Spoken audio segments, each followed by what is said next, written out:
wherever in the countries the border has been determined, before the days of modern colonialism, it has usually followed natural boundaries. A river here, or a ravine there, that kind of thing.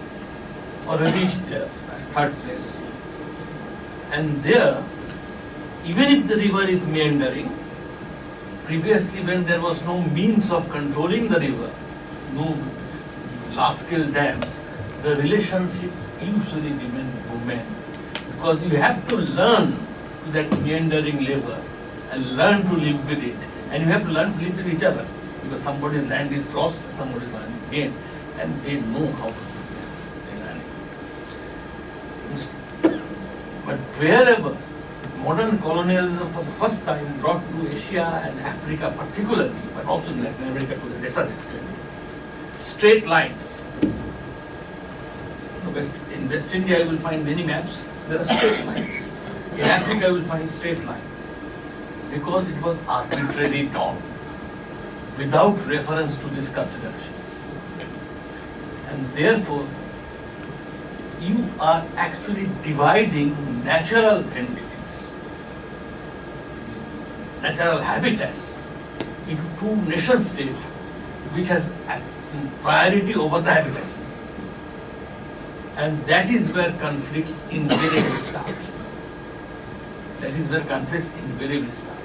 I will go with you on a slightly different ground on this, your reliance on keeping these problems local and solving it at that level, rather than building this barbed wire. Palestine and Israel has been trying to do it over the last 65 years. They have not succeeded. The battle flows there also. Everywhere they have done. The British gifted 4 partitions to us. 3 to us and 1 to the East, never Ireland till earlier. All 3 bled for years and years. Do not let the borders resemble a partition border. That's my psychologically. That's the first prescription of living together and improving relations. Thank you for those remarks. Questions, comments?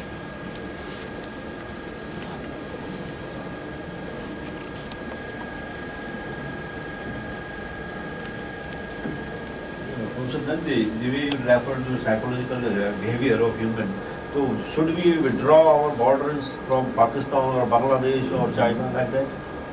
I'm not telling that. I am telling that there is no permanent solution.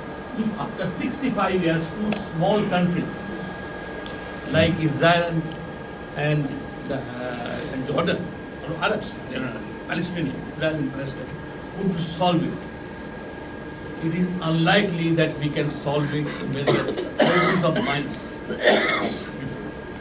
partitioning. I am suggesting to you, let us solve it a little bit like the way Europe has solved it.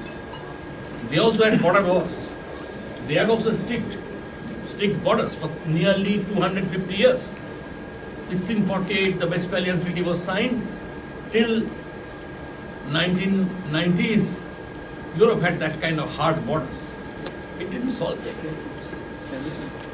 It didn't solve the problems. All the European countries are not sadhus. Yet they have learned to live together with each other better. That's what I'm saying. European Union is there, 24 countries are the borderless. I know. But it was, European Union was primarily a product of people who were sworn enemies, who have fought even a 100-year war. Let us not forget that one. I was asking a psychological question, I am giving you a psychological answer.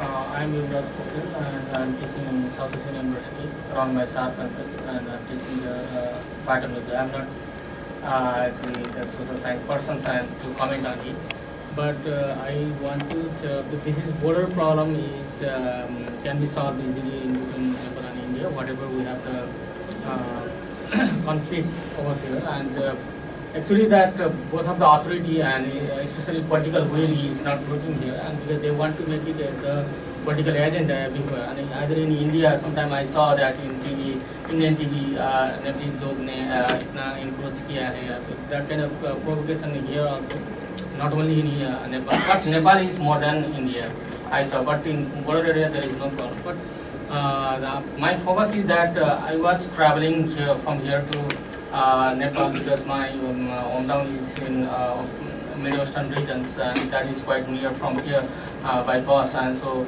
many times, and I want to share some of the experience that that should be solved by giving the educations for the SSB and AFP in both of the side. And for example, last year when I went to Nepal during Dasai to celebrate my Dasai in Bardia, and then I saw that the one bus came from that Haridwar, and with full of Jumli people from Jumla, and they are looting, and the Indian SSB side also they are looting, and by giving that you have to pay this, and they are carrying nothing in their bags, and they are paying more than 3 times, 4 times, and they are saying that we'll have to cross this without checking your bags, and they are paying 50 rupees, and again they are asking that after getting down from the bus, and again they are asking some money, and they run away from there, and that is controlled by SSB as well as from the APF, and that kind of things should be controlled. And I saw that PT conditions, they are earning just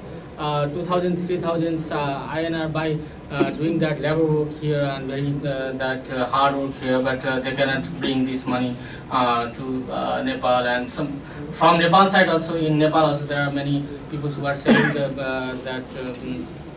like vegetables and others from Indian side, and they are also facing the same problem. And that kind of problem should be can be solved easily by talking in between that to SSB head and one SSB head and APF head. They can sit together, and that kind of problem should be solved. And even they can get the money if they need the bribe, and they have to tackle the people who earn more money, like me, and I'm a professor here and I earn more money, and they can tackle with me, but they don't tackle. And the small people who are, there is the big problem I saw in between the two corner, and it is pretty condition. So it should be raised in that area.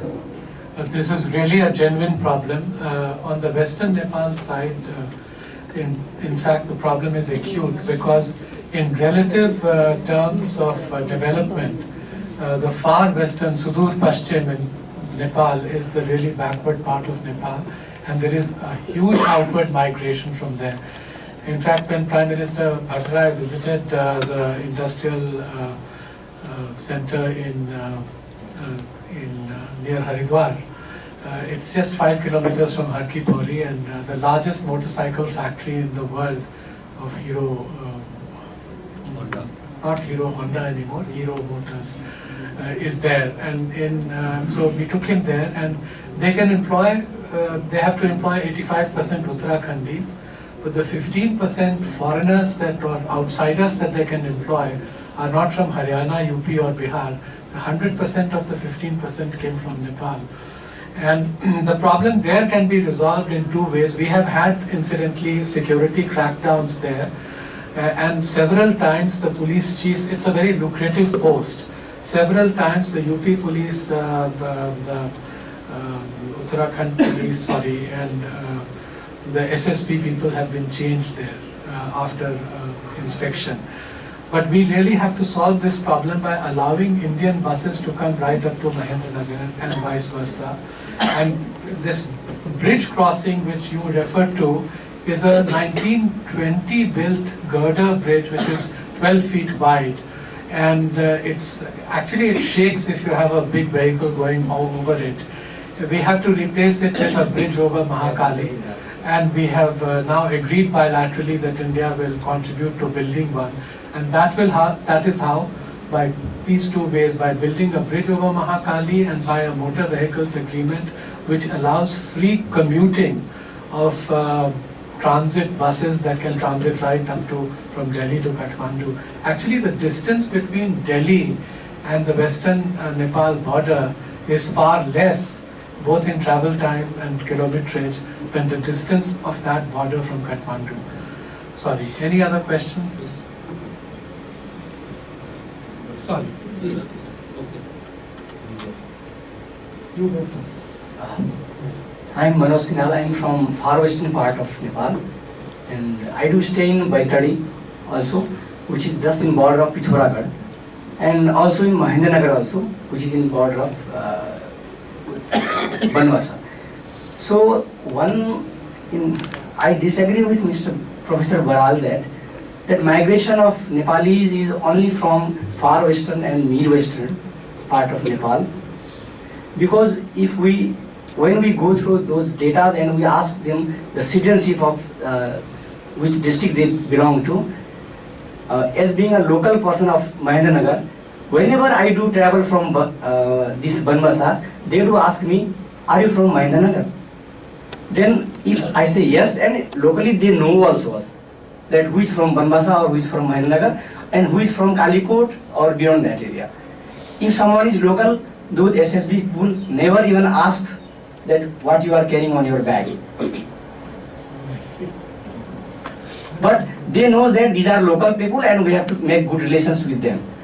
But if he is from Kalikot or anyway another district not very near to Mahendranagar, then they will start torturing, asking for bag and checking all these things. This is one thing.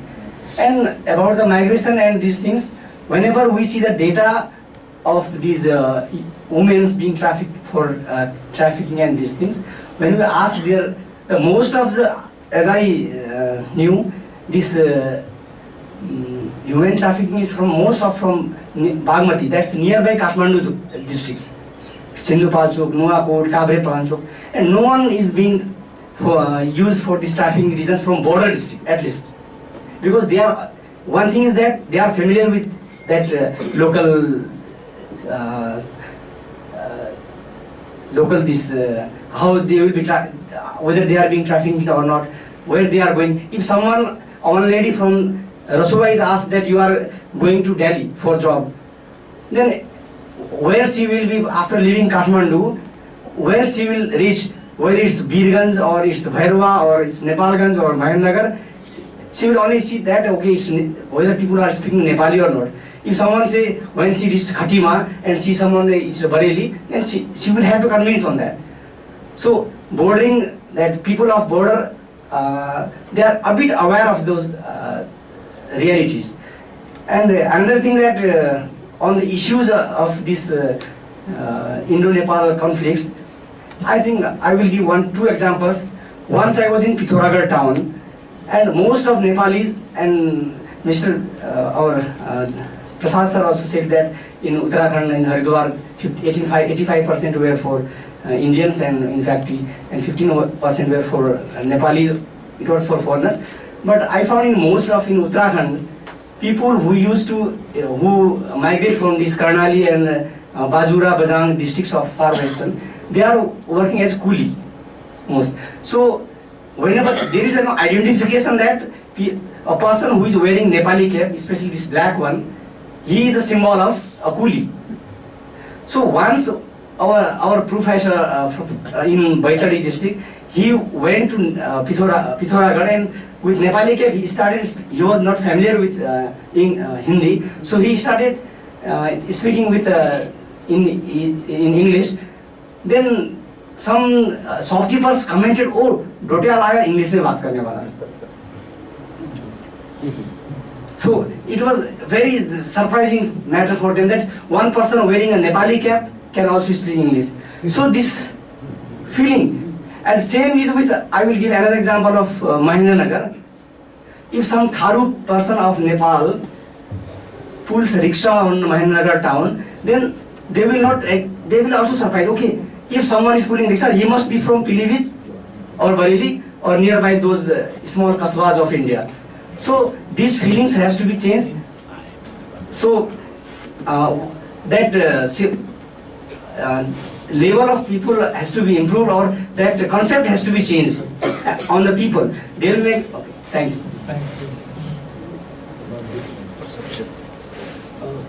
My name? I am Rajesh Kharab, and it was a really enlightening experience to see the whole project information and all the discussions and deliberations. Because I am teaching just course on Nepal recently this will begin from this semester in JNU at Center for South Asian Studies. So as a student or as a researcher, just I had three questions in my mind about this project. I think 2-3 issues are not focused, or maybe I think you don't have much time to discuss.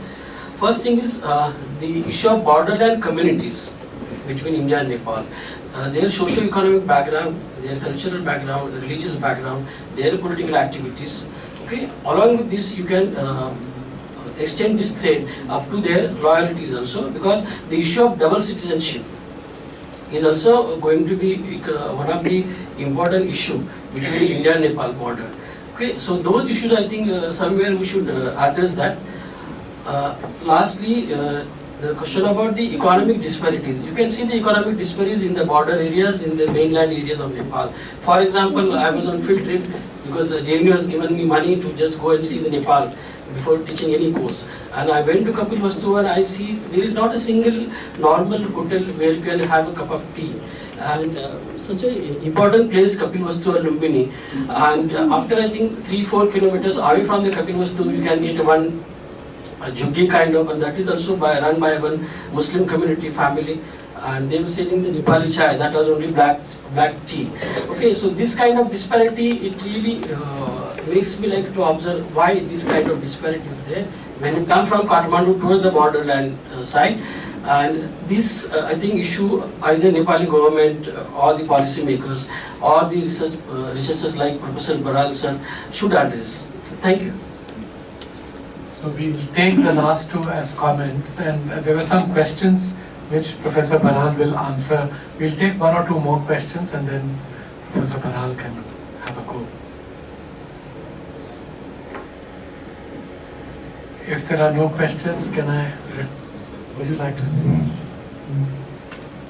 Yeah, I think many things I missed has been covered by Professor Baral, and the conclusion we draw in this report was, I forgot to mention this thing. Due to this unsettled border problem, it has been the major cause of having problem in Nepal-India relations. And Ambassador Prasad is right in saying that even if there are claims and counterclaims, but on the other side, in 81 from 81 to 2003. We had this mapping committee and etc. And according to them, 97% border problem has been resolved. Even if out of 71, it has been incorporated in our report. And only the 3%, and particularly as Baral sir mentioned, it is 3 spots: Kalapani, Susta, and this Phata Kapilam. Only these 3 parts of the borders are problem are to be resolved. But the problem was, as many of us know, we didn't have this meeting of high level this mechanism for 23 hours. We had high level India-Nepal mechanism. It is called India Commission, High Commission, and both the foreign ministers had to meet, joint commission, and it didn't held for 23 hours. And eventually, I think this year only, I mean last year, Sushma Swaraj attended this meeting in Kathmandu after 23 years. And as mentioned, yes, there are a couple of committees and institutions to address this problem. CDO level and even below the level, district level, there are mechanisms, but it has to be acknowledged by this joint commission. And once it was not, the meeting was not held, and problem lies on it was continuing like this. So I think hopefully these problems will be addressed, and once this border problem is addressed, I think the positive aspects will be acknowledged by the Nepalis. Because, I mean, as mentioned earlier as well, this soil become kind of emotional, and if there is something in border and it is picked up by media like anything sometimes, for their and even political party mobilize their cadres just to show their national slogan and etc. just to cash this vote and etc. And people from the hill who know nothing about this become emotional and start criticizing India. That is why I think our conclusion is let us first resolve this border problem, then eventually I think many of the problem will go away. That was the conclusion. And as Professor Rajesh mentioned about this, we tried to address mention this even community thing. Even Baral sir mentioned that if there are this settlement is the same, then there is less problem because they live in harmony and etc. We try to trace out this problem. But as I mentioned, I think you have given email and we'll send you the detailed report, and we expect your feedback so that we can incorporate before we publish, if possible. Thank you so much.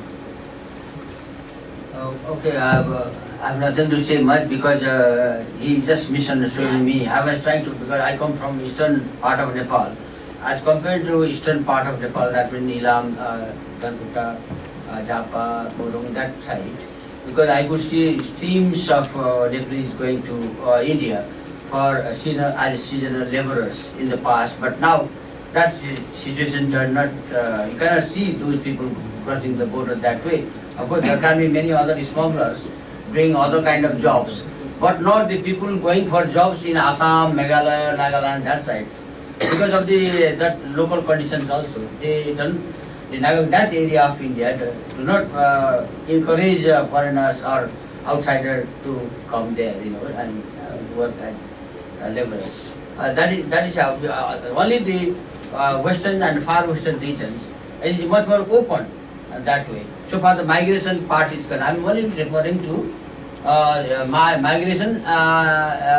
migration historical context, because I used to see people going to India in trains with all the basket on the back, at that time. But I don't see that kind of migration. It's more or a stable migratory pattern in the eastern part of the border. That's why only the western and far western region is much more open to India from migration point of view only. I don't think other questions should. Can I add one thing? Yes. Migration always follows the demand and supply thing. The area which Professor Baral is referring is catered by Bangladesh. So there is no need for Nepali people to come this side. This side, the Bangladeshis are not there. That is why still the Nepali people keep on migrating. It's as simple as this. It has do nothing with anything else. But I have an immediate suggestion. If that interests Ambassador Prasad, maybe he should be able to gift a really first-class cafeteria to Kapilavastu and Lumpini. Gift Nepal. There is place for generosity even in realpolitik. Well, I know from personal knowledge that there is a very good restaurant come hotel coming up at Lumbini soon. In Kapilavastu, sorry, in Lumbini already you have 2 Japanese hotels and 3 other hotels which are very much habitable. I've gone there several times. I wanted to have a very short comment, 2-minute comment on the question of economic disparities. Nepal's fiscal balances will change, and given the natural endowment that Nepal has compared to any other South Asian country, it is easily the richest country of South Asia. And if they develop hydropower, as Mr. Shukla said, the 8,000 megawatts for which international bidding was done 8 years ago for survey licensing, if those were to be converted actually into production licenses and there was financial closure on them, for every megawatt of electricity, it takes in a hill area $2 million of investment. We are talking of $16 billion of investment coming into Nepal, and there is no question of that money not being found because the demand for electricity will be high. In Nepal, 1 person out of 2 doesn't have access to commercially available electricity. In India, it is 40% of our population which doesn't have that access. And even Bangladesh is ready to invest in Nepal for hydropower. And once we have 1 or 2 success stories coming out of there, At the present moment, in the lean period, it is India that supplies electricity to Nepal and not the other way around. But we are building grid connectivity in the eastern region. We've started with Bangladesh. Very soon the Nepal line, Dhalkebar, Muzaffarpur will be finished. Then we are building 2 more big connectivities. Nepal has to build a series of connectivities internally in Nepal. We have Ambassador Rajan here, in whose time the Mahakali Treaty, the Pancheshwar agreement was done nearly 2 decades ago.